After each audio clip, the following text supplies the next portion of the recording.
All right, good afternoon, everyone. I think everybody knows me. I'm Wayne Motts. It's my honor to be the Chief Executive Officer here at the National Civil War Museum. Thank you so much for spending your afternoon with us, and you braved the snowflakes out there. Who ran to the grocery store before you came here?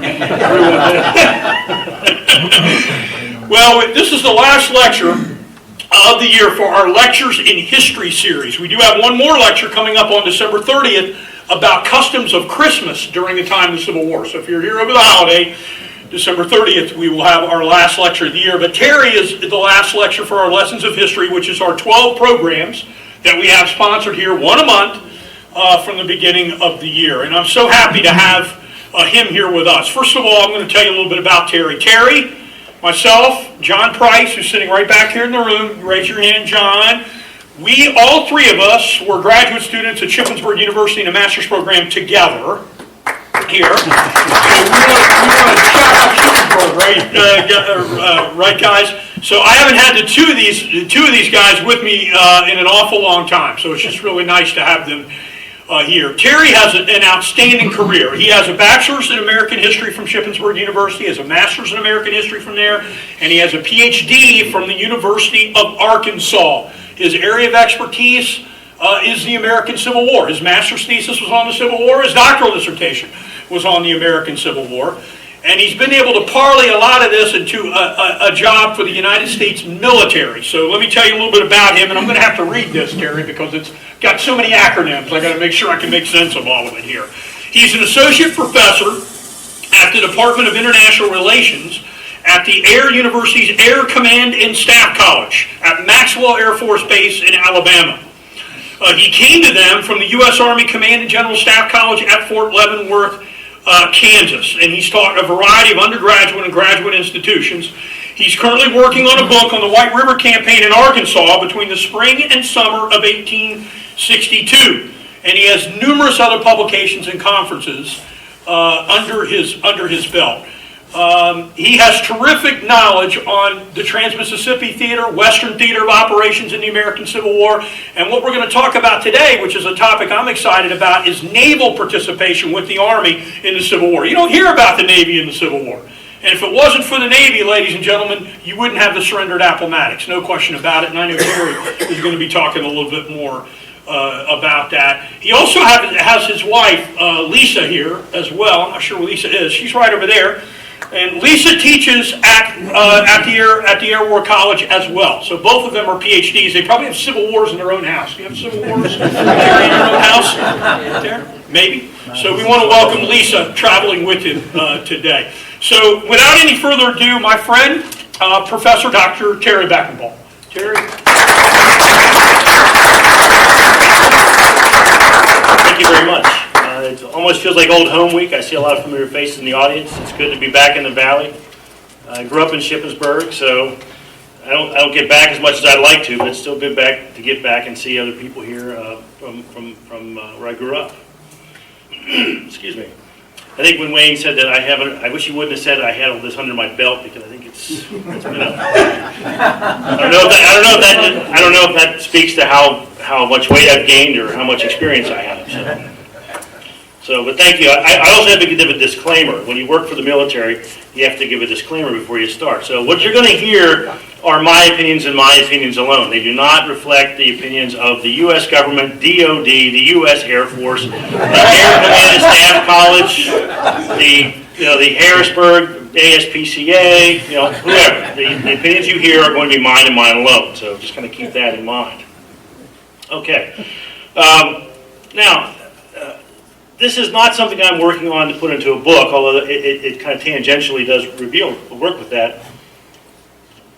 When you teach at the Army Command and Staff College and the Air Force Command and Staff College, you realize that jointness is a big part of what the Army and the Air Force and all the armed services want to do.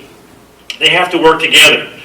And of course, that's something that's relatively recent. That's really the Army or the military's stress on joint warfare is something that comes about basically from Operation Eagle Claw, the attempt to rescue the Iranian hostages in 1979. So that's something that the military is stressing a lot, and it's made me think a lot because of course there's a lot of air stuff going on in the Civil War. So I'm thinking of things, that's sarcasm, okay?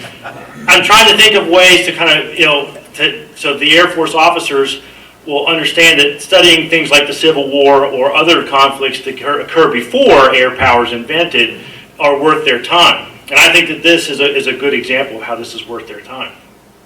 Now, I want to talk a little bit first about the background of the Navy on the eve of the Civil War. The Navy was absolutely unprepared to fight the American Civil War. In fact, it would have been prepared to fight any kind of war in 1860. And of course, what little planning the Navy had done had been to fight a foreign opponent. In 1860, the United States Navy had 90 ships. All of them were wooden. 34 were sailing vessels only. In other words, they had no kind of internal engine. 56 were steam-powered. All were ocean-going vessels. 0 were designed for river warfare. So in terms of riverine warfare, which is what we're going to be talking about today, the Navy had exactly 0.0 ships useful. Now the Navy spread these ships in 6 stations grouped into squadrons, and these squadrons were geographically based. There was the Mediterranean Squadron, that's probably the most famous one. Those are the guys who fight the Barbary pirates. The Pacific Squadron, the Brazilian Squadron, the East Indies Squadron, the African Squadron, and finally the Home Squadron. Now the Home Squadron only covered the waters around the United States. They did not cover any rivers in the United States. All of the rivers in the interior of the country were under the control of the U.S. Army. And in fact, that's why initially the small fleet that the Navy builds up is actually a flotilla, not a fleet or a station, because that would be under Navy control. Now, the fact that these ships are going to be under Army control is going to cause all kinds of trouble, because the Army has to pay for these ships. So the Navy wants to have these ships on the interior, but they don't have any jurisdiction to do that. And they have to ask the Army for money to do it. As you can imagine, the Army says, sure, we would love to give you all kinds of money, said no Army anywhere in history at all. And of course, who's going to officer these ships? Who's going to man them? Are they going to be naval officers? Are they going to be Army enlisted men? Who's going to command them? The Army initially looks at them as floating gun batteries, is how they initially designate them, of course, to the horror of the Navy. So that's going to be a problem. Other problems the Navy has is in 1860, the Navy's officer corps was not only old and conservative, but it was very poorly structured. The seniority mattered over everything. So the longer you served, the more time that you put in, that meant that you were able to get the more plum assignments. But this is going to become a problem because you need to have officers who are willing to embrace new technology. If you have an officer who served in the Navy for 50 years by the time that 1860 rolls around, that meant that they joined probably during the War of 1812 when they were all sailing vessels. And they probably knew a lot about sailing vessels. But on the eve of the Industrial Revolution, sailing vessels is not where the Navy is going. This is not where Navy technology is going. You're going to steam ships. You're going to steam combustion engines. The technology is becoming more and more advanced. You're going to need more education and that type of thing. And these are all things the Navy Officer Corps overwhelmingly does not have. Another trend that's happening is that the Navy is armoring their ships, or at least navies around the world are starting to do this. The British and the French already have armored steam vessels. The first armored vessels were used in the Crimean War, 1853 to 56, by the French and the British. The United States is really not using them that well. Another problem is with the structure of the ranks. Squadron commanders, the highest rank you could get in the Navy before the Civil War was captain. That was the equivalent of a U.S. Army colonel. Squadron commanders were captains. Let me go over here. Squadron commanders were captains, but the commander was allowed to fly a flag on his personal ship to designate a squadron command. So therefore, this is where the phrase flag officer and flag ship come from. This made joint operations with the Army very problematic because Navy captains, due to seniority, were often elderly, while many of the Army officers they're subordinate to were often novices with little experience. This leads to a tremendous amount of friction. I mean, U.S. Grant is in his 30s. Most of the Navy commanders that he is working with are in their 50s. And they initially now look upon him as essentially a young whippersnapper who doesn't have much experience. And of course, because the Army guys outrank them, they don't feel the need to incorporate them into planning for operations. This is going to lead to more friction. And this is going to be a very big problem. Now, this system is going to result with a top-heavy rank system that you're going to see where you have a lot of officers who have served for a long period of time, and then you're going to have a lot of young officers because you do have the Naval Academy is around by this point. The Naval Academy is founded in 1845, and it is cranking out young, ambitious, and energetic officers. Unfortunately for them, they have nowhere to go. So after serving a short period of time, a lot of these naval officers will just get out and get jobs in the civilian world. I mean, remember, if you have a college degree in the 1840s or 50s, you have far more education than the vast majority of the rest of the planet, much less the rest of the United States.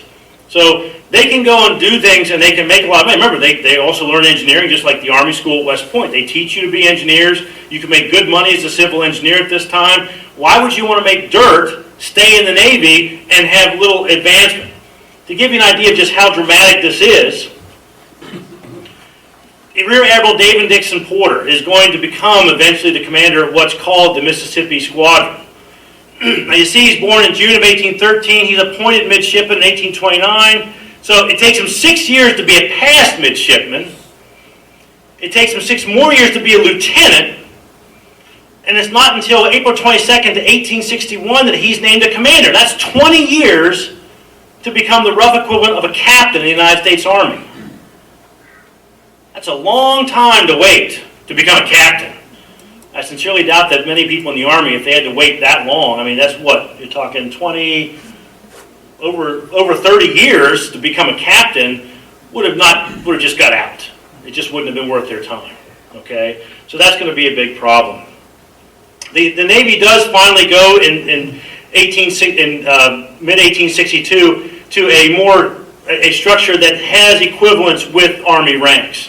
And this is going to be a big deal because now you can start promoting these young guys up to higher ranks, which means they're more willing to stay in. And also it's going to allow you to have naval commanders talk with Army commanders who are roughly the same rank. And that's going to be very important too. So the pre-1862 rank structure is what you see at the bottom. And technically a flag officer is just a captain. He just gets to fly a flag on his ship and say he's in command of a squadron.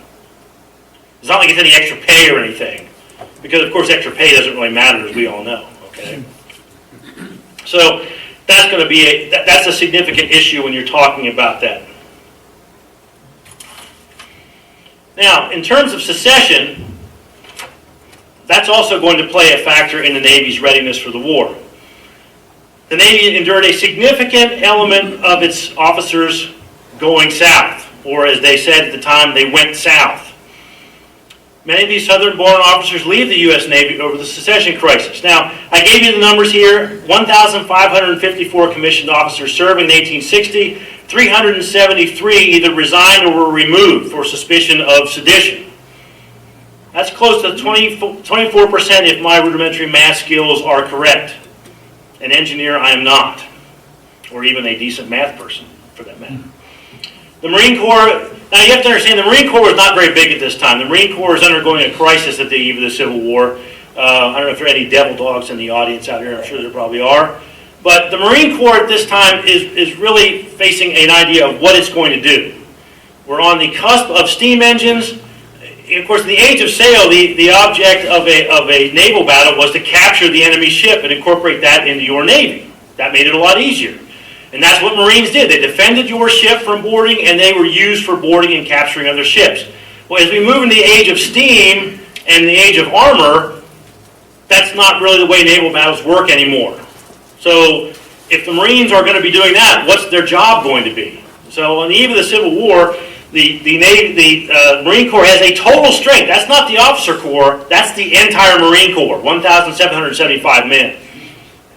19 of them went south for 30%. So almost 1/3 of the Marine Corps officers go south on the eve of the Civil War. As you can imagine, they take a tremendous amount of experience with them, and that's going to be a big problem for not just the Marine Corps, but also for the Navy. Now, bottom line here, the Navy's just not ready for a war, certainly not a Civil War. Most of the fortifications that were built by the Navy and by the Army in the pre-war period were designed to actually keep enemies out, which are now going to be used against the U.S. government to keep them out. So that's going to be a big problem. And especially in the rivers, totally unprepared. The Navy does not have doctrine. The idea of doctrine is still being kind of formulated in terms of the Army and Navy at this point, so there is no such thing as doctrine to help them prepare for how to fight. So the person who's going to have to whip the Navy in shape is this gentleman, Gideon Welles. Now, Gideon Welles was born in 1802. He was born in Connecticut. He initially was a Jacksonian Democrat. That's, when Andrew Jackson is president, he's a big advocate of Jackson. But he falls out with the Republican Party over slavery. He thinks that slavery is evil. He looks at it as a moral wrong. I don't know if I would quite characterize him as an abolitionist yet, but he certainly was anti-slavery. And what kind of convinced him was the Kansas-Nebraska Act, that the Democratic Party was not going to address what he believes is the great issue of the day. And because he's an early advocate of the Republican Party, even though in the 1860 convention he supports Salmon Chase, he does very quickly realize that Lincoln's a compromise candidate, and he does switch his votes over to Lincoln. And so Lincoln feels that he needs to reward Gideon Welles for that loyalty, and he makes him a cabinet member, and also to balance out the cabinet because he's from New England. Welles was the best choice you could have made. Welles was a ruthless red tape destroyer. He was very good at getting his way. He understood how government bureaucracy worked. And the Navy, quite frankly, needed somebody like that. Welles was absolutely results-oriented. If you did not get the job done, you would not be in the job long. And so Welles was going to fire you if you did not produce results very quickly. And so Welles is going to have some very good people helping him out. The first person there's no picture of the next guy I want to talk about, so I'll talk about him very briefly, but he sends a guy named Samuel Pook, P-O-O-K. Pook is a ship designer. Pook is the guy who's going to design what become to be called the City-class gunboats. Pook is also a tremendous organizer as well, and he's going to go out there and design the ships that are going to be used by initially the Western Gunboat Flotilla.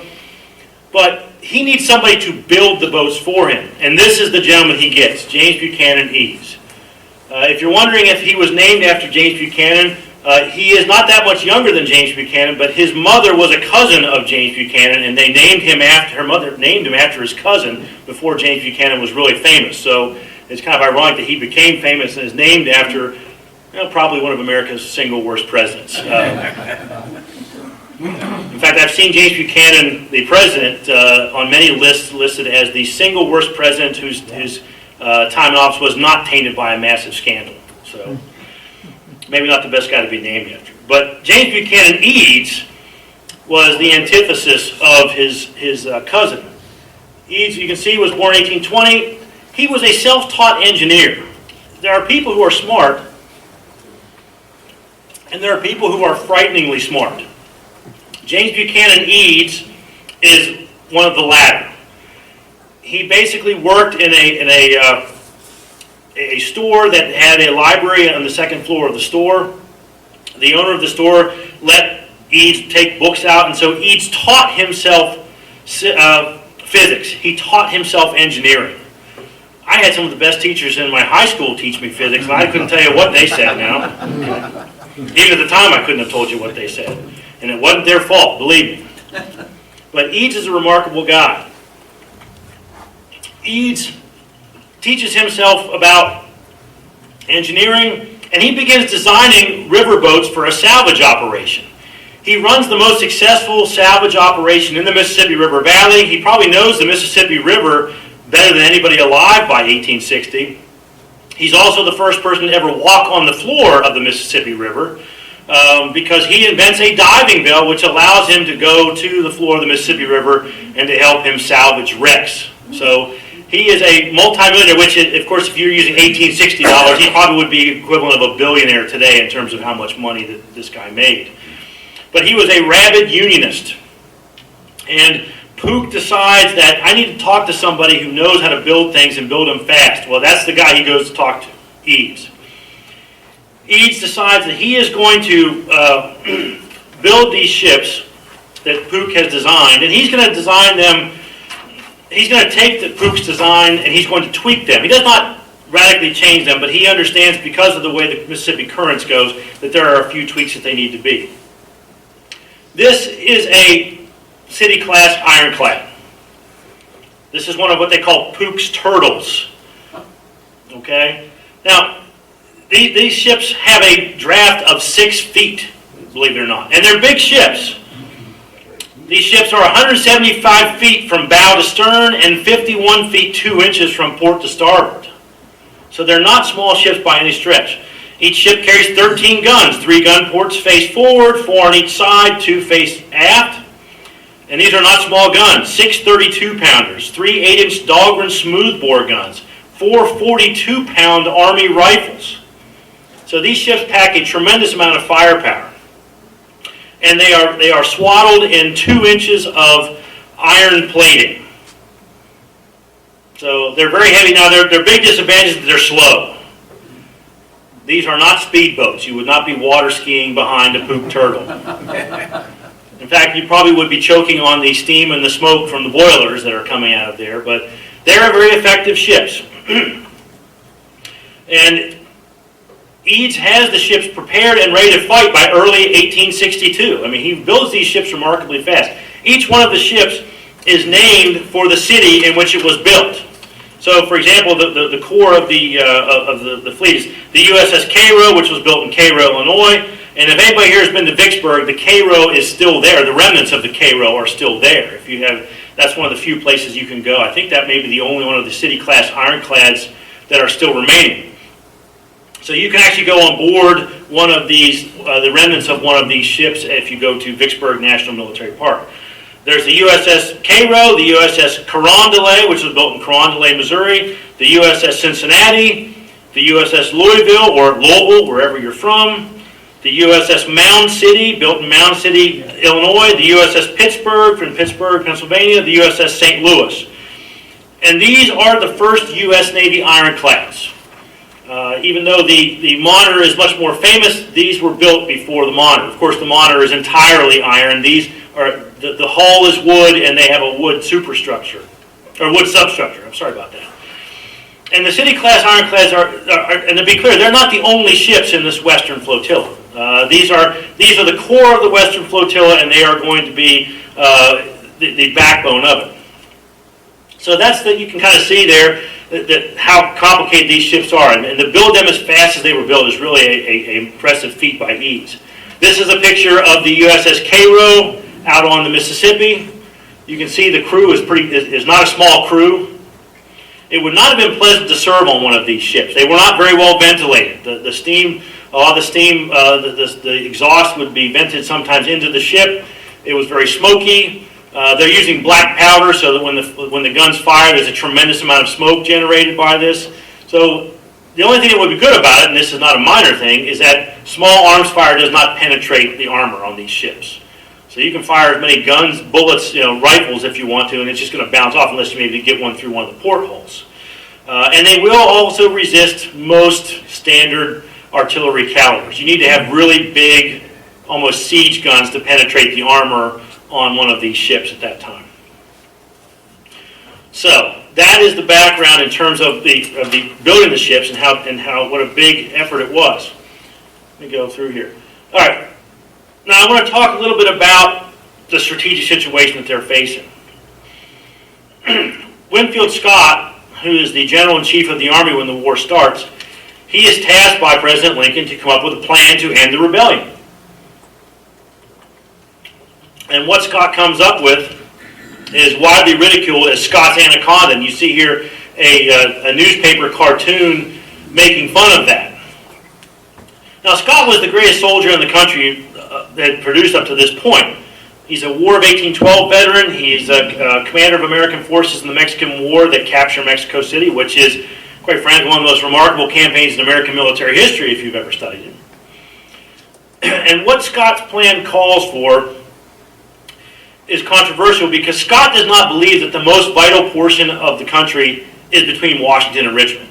He believes that the most vital part of the country is the Mississippi River Valley, which, if I'm doing it right, it's hard to see from up here.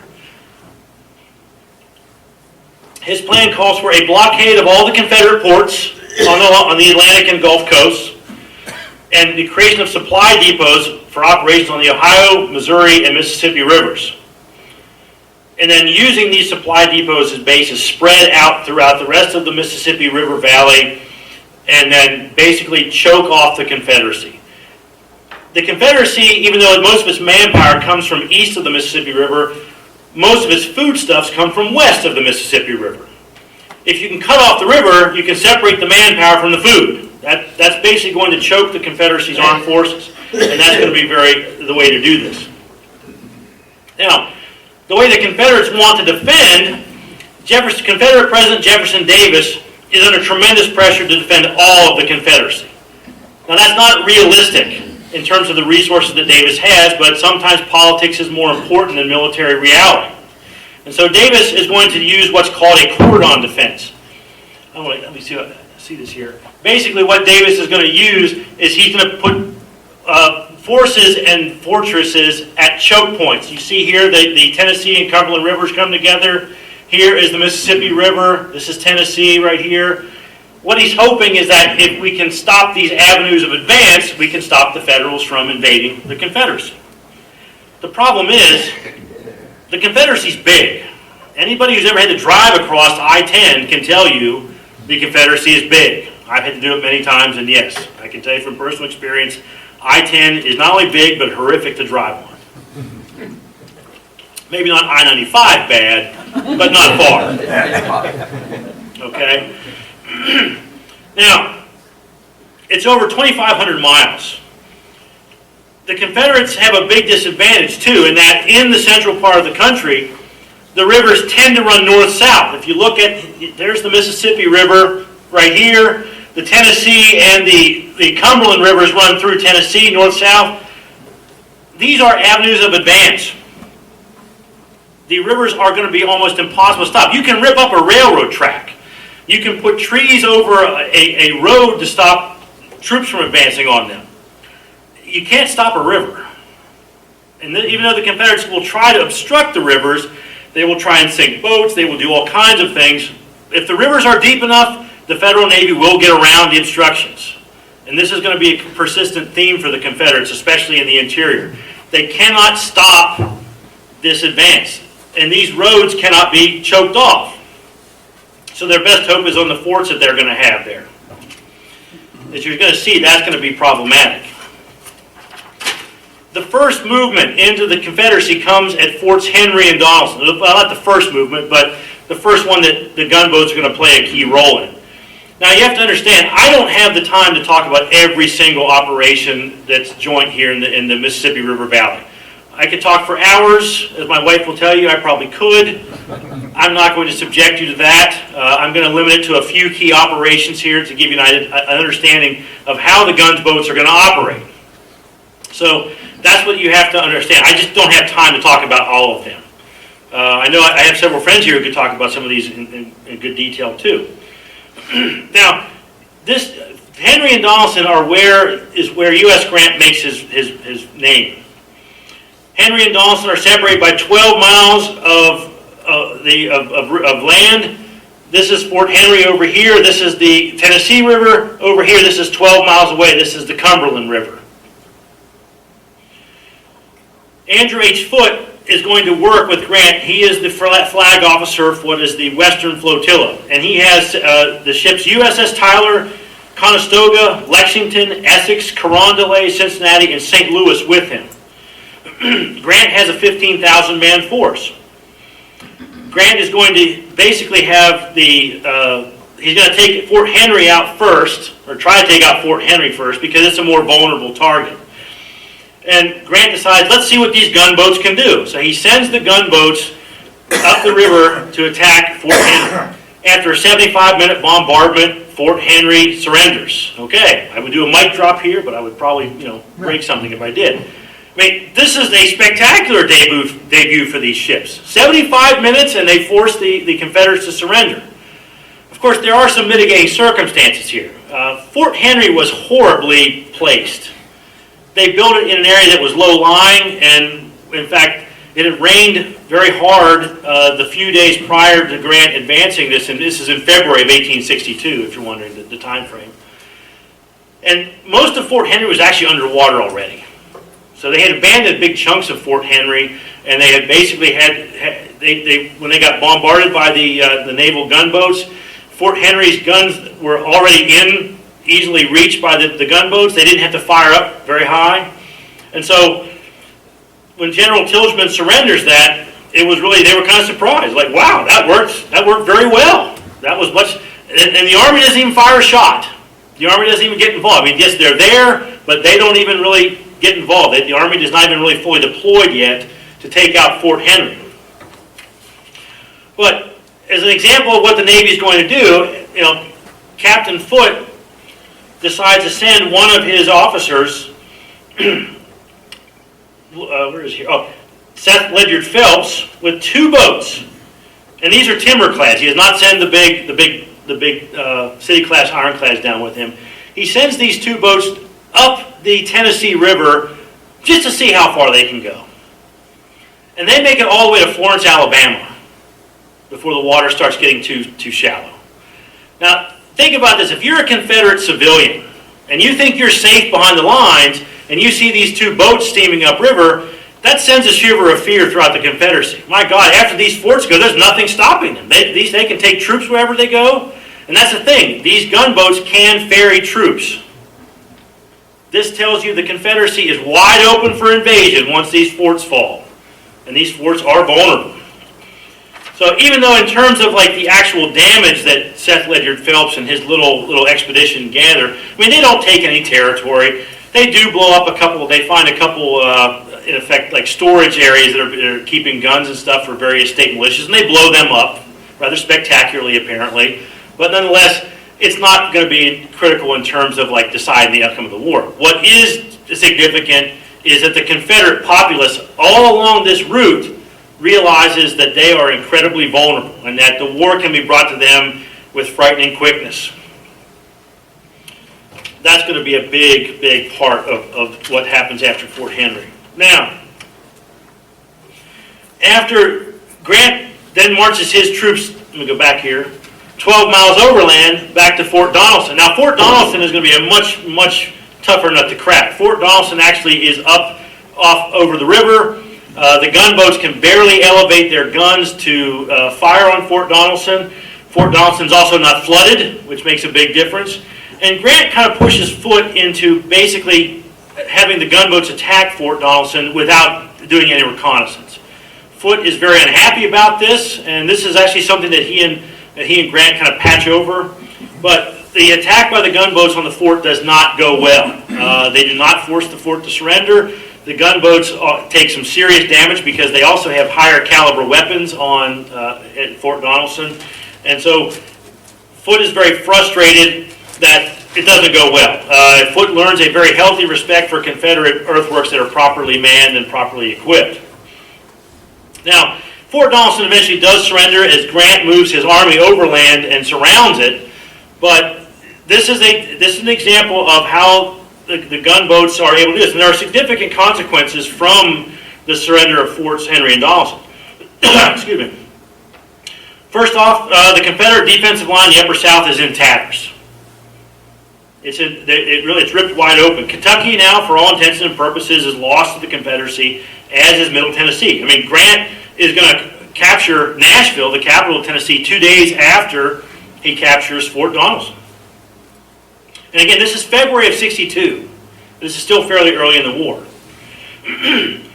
Lincoln began to appreciate Grant as an officer, and this, of course, is what, Grant, this is where he gets the unconditional surrender grant, because when he demands Fort Donelson surrender, the Confederate commander says, well, I have to do some things, and Grant says, no, you either surrender unconditionally or I march on your works. That's what's going to happen. And he does surrender because he knows he doesn't have a chance. So Grant captures about several thousand men, and he gives the Union their first really tremendous victory. This is where Grant, by the way, earns his name, Unconditional Surrender Grant. Now, as far as the gunboats, Confederate General Albert Sidney Johnston, who gets the reports of these, says, quote, the best open earthworks are not reliable to meet successfully a vigorous attack by the gunboats. Now, this, to a certain extent, exaggerates what the gunboats can do, but the Confederates are going to exhibit a very healthy respect for the gunboats' firepower. And this is going to be a recurring theme throughout the war, is the Confederates are able, or the Federals are able to use these gunboats for what the military today calls fire support. That's going to be very important in several battles that we're going to talk about here. In fact, the next battle I want to talk about, Shiloh. Now, after the fall of Henry and Donelson, Grant continues to move south. He's trying to get the Confederate junction at Corinth, Mississippi. If you're familiar with the area, that's just north of, let me go to the next map. Corinth is just north of, you can see it down here at the bottom. Or sorry, no, over here. Yeah, sorry, I was trying. It's hard to see from this angle. And the Confederates decided they have to stop Grant. Grant has an army of about 42,000. Albert Sidney Johnston, the Confederate general, who commands the Army of Mississippi, he attacks Grant with 40,000 men. He surprises Grant. I mean, Shiloh is one of the first really, really ugly high casualty battles. I mean, to give you a sense of how bad it was, of the 23,000 casualties that take place on the 2 days of fighting at Shiloh, that 23,000 men was higher than the rest of American military history casualties combined up to that point. And that's Shiloh. We're not even into Gettysburg and Chickamauga and some of these bigger battles. Shiloh was really a shock to the nation in terms of that. But on the first day at Shiloh, the Confederates surprise Grant, and they drive Grant's army back almost to Pittsburgh Landing, where they kind of concentrate around almost in a semicircle. What helps save the Federals is that there are two timberclads from the Western Flotilla, the Tyler and the Lexington. And the Tyler and the Lexington are giving support on this end of the line, firing against the Confederates, attacking Confederates. After the battle, the Confederates credit the gunboats' fire support for protecting Union supply ships and for keeping the Federal flanks intact. That kind of fire support was a great aid, comfort to Federal troops as they heard and saw the ships in the river firing on the Confederates. And again, this is something that the gunboats will do again and again throughout the course of the war. So Shiloh is going to do a lot of different things, but it really also starts to change the ideas of what's happening in D.C., which I'll talk about a little bit later. Now, after Shiloh, the Confederates, the Federals need to clear the Mississippi River of these Confederate forts. And Shiloh and this next campaign, Island Number 10, are going to take place almost simultaneously. The first one, Island Number 10, and it's so named because it is the 10th, you can see Island Number 10 is right here. It's the 10th island south of the junction of the Ohio and the Mississippi rivers. That's why it's called Island Number 10. Union forces under Brigadier General John Pope have 23,000 men, and he has the gunboats of the Western Flotilla underfoot. And they begin a siege of New Madrid, Missouri, and Island Number 10 in 10 March 1862. And here's the map of Island Number 10. The Army of the Mississippi arrives, and the problem they have to get here, and this is going to be a problem that you'll see with Grant too at Vicksburg, is that here Confederate forces, well, let me go back. Confederate forces are down here and they are up in New Madrid. This island right here is Island Number 10, right here, and you can see any ship coming down the Mississippi River has to slow down to navigate that turn. That's why the Confederates built there. A ship that's slowing down is a sitting duck, and that's one of the reasons why. And of course, the current is going north to south, so a ship has to slow and almost maybe use some of its power to slow down, which will make them more vulnerable. Now, the Confederates have about 7,000 troops stationed around New Madrid and Island Number 10. Pope wants the gunboats to run past Island Number 10 and cut off the Confederates. And what Pope is hoping is that if they can run past island number 10, he has troops down here. All they have to do is put them on the east bank of the Mississippi and then capture these troops over here. That's what Pope wants to do. Now, Foote is very nervous about doing that because if his ships go down there, he's afraid they may get blown up. A very realistic prospect at this point.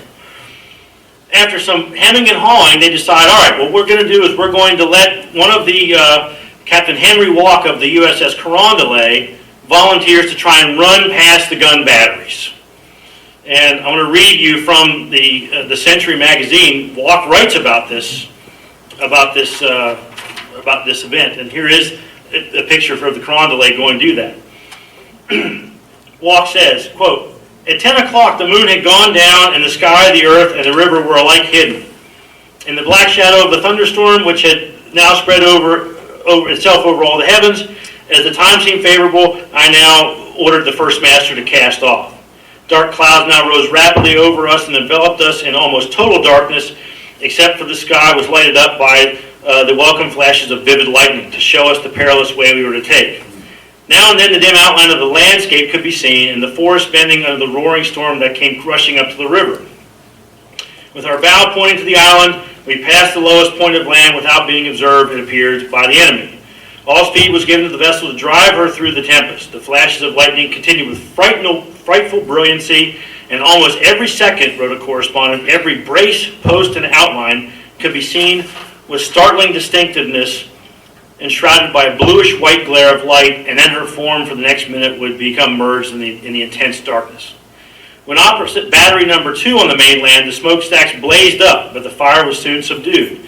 It was caused by the soot becoming dry as the escape steam, which usually kept the stacks wet, had been sent into the wheelhouse, as already mentioned, to prevent noise. With such vivid lightning as prevailed during the whole passage, there was no prospect of escaping the vigilance of the enemy, but there was good reason to hope that he would be unable to point his guns accurately. Again, the smokestacks took fire and were soon put out. And then the roar of the enemy guns began, and from batteries number 2, 3, and 4 on the mainland came the continued crack and scream of their rifle shells, which seemed to unite with the electric batteries of the cloud to annihilate us. He certainly had a flair for the dramatic, I'll give him that. While nearing the island or at some shoal point during the few minutes of total darkness, we were startled by the order hard a port from our brave and skillful pilot, First Master William H. Hull. We almost grazed the island, and it appears were not observed through the storm until we were close in, and the enemy, having no time to point his guns, fired at random. In fact, we ran so near that the enemy probably could not, depress his guns sufficiently. While close under the lee of the island and during a blow in the storm and the firing, one of our pilots heard a Confederate officer shout, "Elevate your guns!" It's probable that the muzzles of those guns had been depressed to keep the rain out, and that the officers ordered the guns elevated just in time to save us from the direct fire of the enemy's heaviest fort. And this, no doubt, was the cause of our remarkable escape. So basically, they made it. They made it unscathed. 3 days later, the Pittsburgh is going to do the same thing, and they are now able to basically send their troops down here, ferry these troops across the river, and capture island number 10. The Confederates surrender without firing a shot. And that's going to be very significant. So what's going to happen after this is that when you look at Shiloh and island number 10, it rips open the entire Confederate defensive line. And now it's basically the way is open all the way almost to Memphis. But there are going to be changes prior to Vicksburg. There we go. Changes prior to Vicksburg. Gideon Welles is so encouraged. He did not have very high hopes about Operation the Mississippi, but he's so encouraged by the initial results that he wants to take the flotilla away from the Army. One of the things that again, his commanders are telling him is that we need more autonomy. We need more control over these ships. And Welles understands how Congress works, and he's able to get this. In August 1862, they do that. Welles is also going to urge that Rear Admiral David Dixon Porter is be named an acting Rear Admiral, and this is the prelude to changing the rank structure. Porter has a reputation for getting things done. He has a reputation for being ruthless in terms of getting things done. And one of the first things Porter does upon taking command is he draws up a laundry list of things that the Western Flotilla needs to operate more effectively. He also asks for control of all assets that float. So if it floats, he wants to control it. And he gets it. He's able to get that kind of power. And that's going to be very important because with the combination of the changing rank structure, and that happens in July of 1862, the Navy's voice is consistently heard. And Porter does work well with the Army officers, especially with U.S. Grant. He and U.S. Grant actually become very good friends. And so that's going to play a big role in terms of how that's going to be done. So, kind of wrapping up here, so I'm running out of time. I want to talk about what's significant about not quite that far yet, but I want to talk, at least kind of wrap this up. What's significant about this? Well, again, this is only a small sampling of what the Mississippi Squadron does. The Mississippi Squadron, as Wayne had said earlier, I don't think the federal military wins the war without the Mississippi Squadron.